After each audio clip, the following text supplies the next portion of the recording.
with all of you and with our very special guest for this Q&A. And he will be here momentarily. You know LA traffic, so, but he is in the house, so don't worry. So what y'all think of the film? This has been an exciting year for boxing films. You know, preceding this film, we had Hands of Stone with Edgar Ramirez playing Roberto Duran. Of course, it's a nice tie-in with this film, considering that Vinny beat Roberto Duran to get his title back. How many of you are familiar with Vinny Pazienza? We have some boxing fans. How many are from Rhode Island? No one. So how much did you learn about Providence, Rhode Island and the people of Providence? Because this movie was actually shot on location and in some of the very same places that were a part of Vinny Paz's life, which I found very thrilling, very exciting. Ladies and gentlemen, give it up, Miles Teller!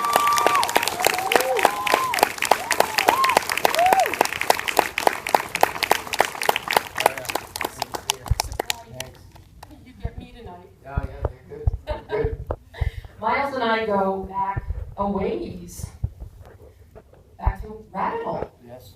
Yes, we do, and it has been my absolute pleasure to see the actor that you have become over the years, Miles. Thank you. So, since you missed all the great applause people had at the end of the credits, how much did y'all like the film?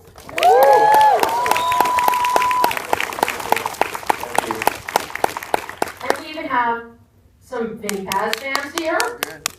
Yeah, I'm just curious, how many people knew about Vinny or the story before the movie? Yeah, just a couple people. It's crazy. I didn't know about it either. I'm always shocked. I watch a lot of sports and everything. And I feel like if it happened today with all the 24-hour kind of media and everything, absolutely would have heard about it. But it's just an unbelievable story. It transcends boxing. Truly, just somebody faced with those kind of odds, and really for me, it was like somebody who, I mean, Vinny loved boxing so much and felt like he was really put on this earth to be a fighter. He felt so strongly about it that he would have rather tried to do that than walk. You know, in the state that he was in, to try and bench press and continue to work out with a fractured C3, C4 in his vertebrae. It was just like, and he told me, he said, Miles, I would have rather, if I couldn't fight, I didn't care about walking. And that's just it's an incredible person who can do that, but also he's insane. He's a psycho. He's a Tasmanian devil, man. Dude's just, I was just with him in Vegas 2 days ago for the Vegas for me, and I was like, man. And you made it back here. And I made it back here, yes, I'm a professional. Well, now you mentioned Vinny, a little bit insane. As anybody that has looked at any of his videos of his fights over the years, or has followed the news, or the fans that know about him, what is it about Vinny that made you the right person to portray him in this film? I couldn't tell you, honestly. I felt like I connected to the material, but a lot of actors read scripts that they feel that they're right for and never get an opportunity to do it. It's tough being an actor sometimes until you get to a certain place where you just kind of tell them you want to play the part and it happens. Somebody really has to take a chance on you, and for this particular movie, that's what happened. The director, writer, Ben Younger, I met him like 3 years ago, and this was before Woodlush had come out. I had a couple films on my resume. He actually saw this film I did called The Spectacular Now a couple of years ago, and from that, he felt like he saw enough in me to be able to play Vinny. When I met him, I was like 25 or 26, not in good shape. I was probably I'm like Irish. I was probably like pretty pale. I was probably, a bit disheveled looking. And so when I met Ben, my agent sent me the script, and I read the script, and I said, this is a really incredible project. This is going to be a really great part for somebody else. I honestly didn't think that I was on his short list or anybody's short list to play this badass, this 5-time world champion, this Italian American. I just figured it would go to another actor who already had abs or something. I was playing kids at that point when I met Ben. I really was. I was playing guys I think maybe I just finished the movie That Awkward Moment or something, like the guy's either in college or right after college. But Ben, all the credit goes to him, man. He was really the guy who said, yeah, Miles is my guy. Well, it's funny because when I talked to Ben, I did a one-on-one at length with Ben, and I even asked him, I said, didn't you see Footloose? Yeah, when you see Footloose, you're like, this guy can play Vinny Paz. Well, you had some good foot moves. For sure. You had some good moves, which a fighter needs. That could have been given him an idea, but no, he hadn't.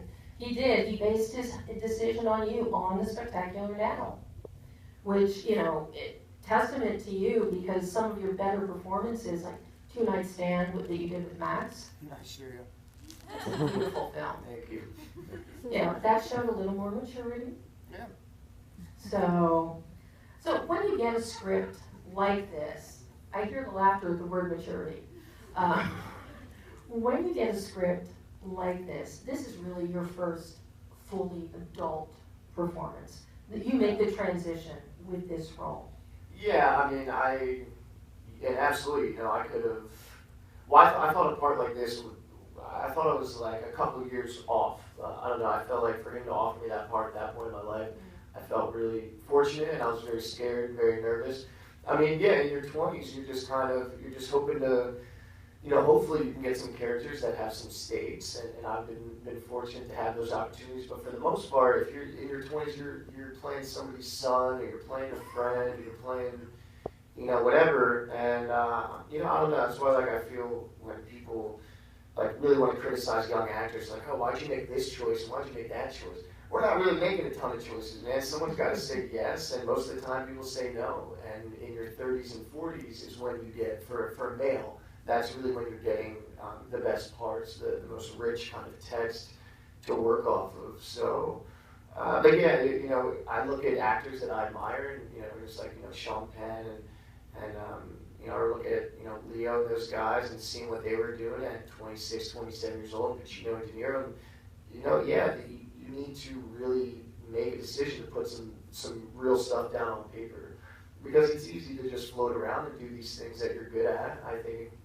naturally in your comfort zone, but if rarely is Hollywood going to say, hey, you need to do this now. Maybe you should mix up your career. No, I was feeling like this was a time for me to take on a big responsibility, and fortunately Ben, gave me that chance.